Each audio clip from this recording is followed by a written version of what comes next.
बघा, आता महत्त्वाचा विषय काय आहे, भारत पाकिस्तानची जी परिस्थिती आहे, देशामध्ये 22 एप्रिलपासून अखंड देशाचं लक्ष एकाच विषयाकडे आहे की पाकिस्तानच्या बाबतीमध्ये काय होणार.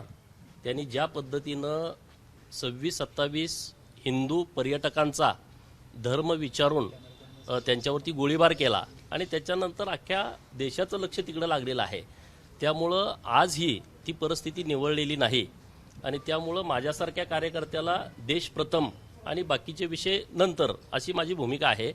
त्यामुळं आता राज्यामध्ये काय चालू आहे, कोण कुठं जाणार, कोण एकत्र येणार, तो विषय आत्ताच्या घडीला फार महत्त्वाचा आहे असं मला वाटत नाही. साहेब, खरं तर शरद पवार यांच्या भेटीसाठी महाविकास आघाडीचे प्रमुख नेते आज दिवसभरात पाहायला मिळत आहे. हर्षवर्धन सपकाळ असेल काँग्रेसकडनं किंवा जयंत पाटील स्वतः असतील, दोन्ही राष्ट्रवादी एकत्र येण्याच्या ज्या हालचाली सुरू झाल्याचं पाहायला मिळत आहे. काय एकंदरीत हे बघा, आपल्या मीडियाच्या माध्यमातूनच आम्ही हे सगळं बघतोय, ऐकतोय, पेपरमध्ये वाचतोय.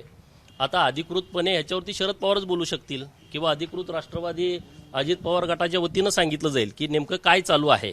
त्याच्यावरती मी भाष्य करणं, कारण मी त्या पार्टीचा पण नाही, मी त्या महाविकास आघाडीचा पण नाही, मी भारतीय जनता पार्टीचा कार्यकर्ता आहे आणि आमचे वरिष्ठ नेते या विषयामध्ये सविस्तरपणे तुमच्याशी बोलू शकतील. एबीपी माझा, उघडा डोळे बघा नीट.